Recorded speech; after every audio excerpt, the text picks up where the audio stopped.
Galera, seguinte, eu comprei algumas coisas pra mudar um pouco o fundo aqui desse quarto.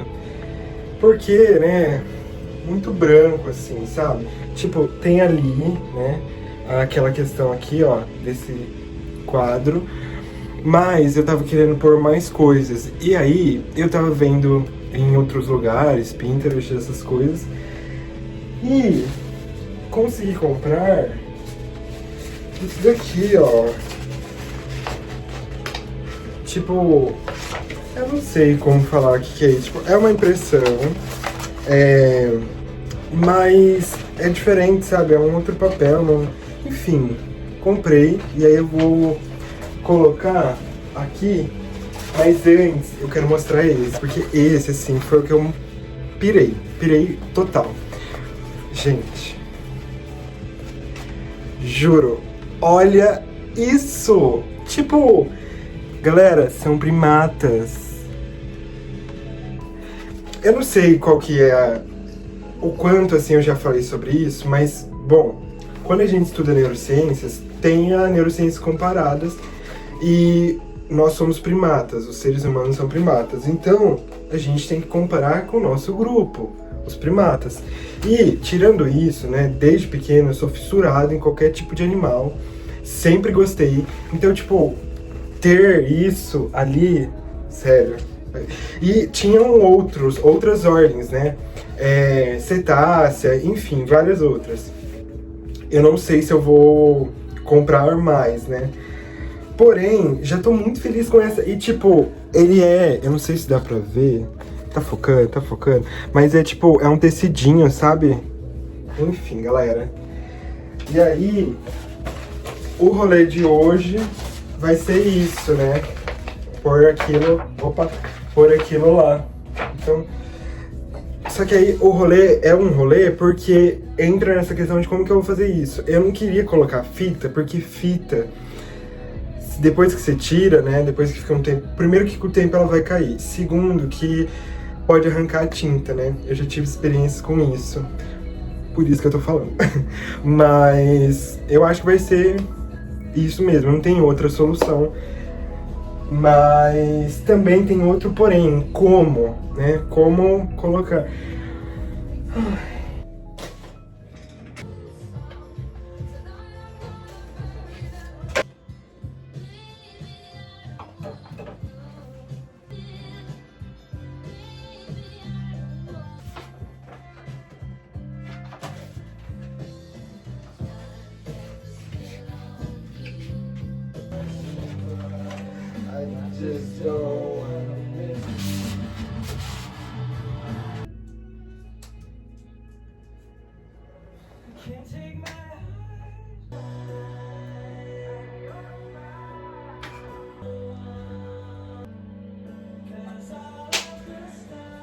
Eu amei! Isso daqui, galera, é tipo assim, é uma saída da cabeça, porque isso é minha mente. Tipo, isso tudo, até aquilo lá, até esses livros, até essa música, isso aqui, ó.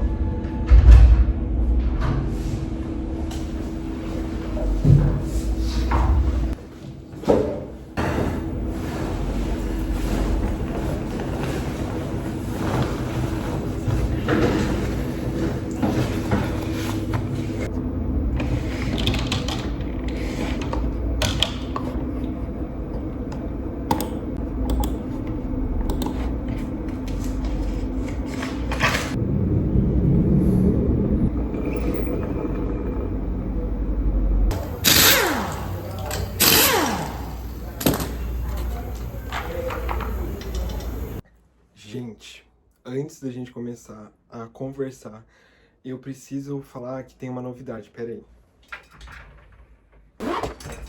Agora, a gente vai ficar um pouquinho mais profissional. Se tudo der certo, né? Porque... Vamos ver se eu consigo tirar dessa caixa. Nossa, gente. Aí fica chato, hein? Se a pessoa não consegue pegar o produto, como que a gente vai usar o produto, meu Deus? Olha o transtorno. Foi nada. Foi zero. Tá aqui o negócio. Vai. Vamos ver, vamos testar. Eu não sei se vai ficar muito... Vai dar certo. Mas eu acho que vai sim, vamos testar. Eu vou colocar aqui, que eu acho que vai ser um ponto bom. Mas eu não tenho certeza. Ai. Ué, mas aí, tá repelindo? Aí fica ruim. Aí. Então, gente, uma coisa que a gente sempre tá parando e conversando é sobre aquilo que me toca durante a semana. E essa semana aconteceu uma situação que, assim, me tirou do eixo, porque eu falei assim, tem alguma coisa que tá muito errada. É, eu estava fazendo uma entrevista com um candidato para uma vaga X e ele está numa situação de vulnerabilidade social muito alta. Ele está numa situação de pobreza e bem paupérrimo mesmo. E aí eu percebendo isso, tal, aí a gente conversando, ele falou assim, não, porque eu não sofro, sabe? Porque eu sou muito estoico. Aí na hora que ele me falou isso, eu falei assim, vamos analisar, né? O que é ser estoico para você, né? Aí ele falou que ele não sofre, que a gente não pode sofrer, que não sei o quê, que a vida ela tem as nossas lutas, e a gente não pode reclamar, e enfim, foi falando tudo isso. E eu falei, não, tudo bem, eu entendo, é, fui deixando ele falar. Só que aí eu me dei conta que essa questão de ser estoico, ela tem crescido muito ultimamente, muito mesmo. Eu trouxe até alguns exemplares assim, ó, que eu tenho aqui, que é, por exemplo, agora tem um diário estoico, né, que você tem lições todos os dias históricas, e esse que é um pouco mais histórico, que traz alguns relatos, né, enfim, da parte histórica mesmo do estoicismo. Só que aí vem um ponto, né? Eu acho que o que tem, eu acho não, eu tenho certeza que o que tem se propagado dessa questão do estoicismo, ela tá muito errada, muito mesmo. E ela surge especialmente num momento de extrema vulnerabilidade emocional e psíquica que tá todo mundo passando. E dentre, né, várias formas que tem eclodido de lidar com essa angústia, o estoicismo está entre uma delas, e se não a mais fácil de ser adquirida, porque ela está alicerçada por um discurso que já existia. E os coaches, né, essa galera tem se aproveitado muito disso para embasar o discurso. Só que, quando você fala de não sofrer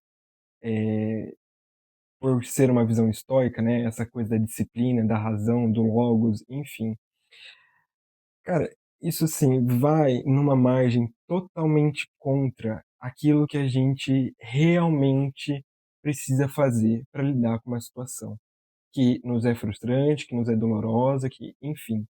Porque não lidar com a frustração te obriga a lidar com ela de alguma forma em algum momento. É a base da psicanálise o retorno do recalcado. Tudo que você recalca retorna em algum momento.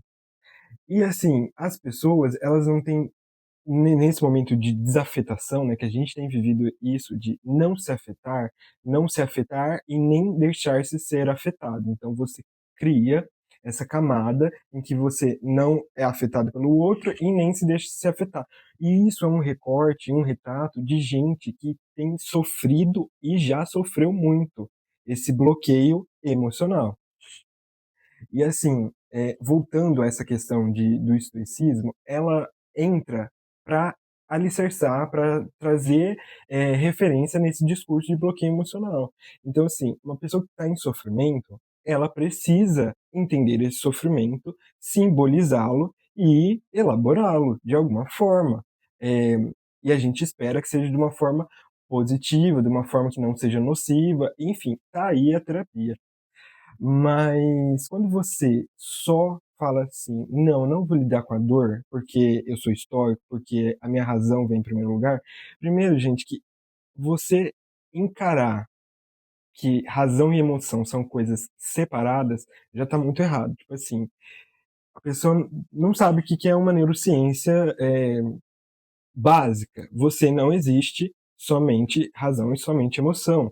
Enfim, mas, voltando, né, e deixando, amarrando tudo isso, porque aí a gente vai ramificar muito, é, esse estoicismo, ele é interessante, é uma filosofia extremamente interessante, tem o epicurismo que fala da ataraxia, mas, gente, você usar isso como uma defesa diante da frustração, diante da dor, só te aliena e te deixa como um ser que sustenta um status quo que não quer ser eliminado. Então, aquilo que te causa dor e sofrimento não vai ser combatido porque você está alienado, que você não pode sofrer, não pode se frustrar e nem se rebelar contra isso. Entende como que isso torna uma configuração mental que aliena esse sujeito? Esse sujeito ele vira somente mais um operário diante da esteira. E o sistema vai continuando e quem está por trás, que não está lá num sofrimento de sobrevivência, né, um sofrimento de que a pessoa chega em casa e não tem o que se alimentar, essa pessoa lá atrás é ela que está fazendo esse discurso de estoicismo, de... E aí a pessoa aqui embaixo, na esteira, tá falando, tá pagando pau para essa pessoa que tá aqui em cima e achando que é assim, não vou me lidar com a dor, com o sofrimento, porque eu sou estoico e essa é a minha maneira de encarar o mundo. Então, galera, e assim, isso, vamos para outro lugar, né, que tem acontecido muito ultimamente, que eu não sabia desse fenômeno, Labubu, lá, eu não sei, eu fiquei sabendo essa semana sobre isso, e aí eu fiquei horrorizado que o fetichismo da mercadoria só aumenta. Cara, na hora que eu vi que essa boneca custa 600 e poucos reais, falei assim, não. Não, gente, tá errado isso, tá errado. E assim, isso é um processo que vai se reciclando, né? Cada vez é uma nova coisa, enfim. Mas você entende que uma boneca custar tão caro e adultos estarem comprando uma coisa que é infantil, e assim, né, a gente pode também trazer o bebê reborn, que foi alto agora, é um modo de mostrar que esse psique, ele tá, de certa maneira, precisando de colo. Ele mostra isso, que o corpo cresce, porque é o adulto que compra, mas a mente está gritando por colo. Assim, uma maneira de não lidar com isso pode ser com estoicismo, pode ser com tantas outras coisas. Não estou querendo generalizar aqui que todo mundo que vai comprar isso vai estar precisando desse apoio, enfim, desse processo de lidar com essa frustração, essa necessidade de colo que não foi dada. Não estou generalizando isso, mas tem gritado muito, especialmente nesse momento em que a gente está passando por esse processo de desafetação, em que o sujeito não se deixa afetar, nem ser afetado, nem afetar o outro.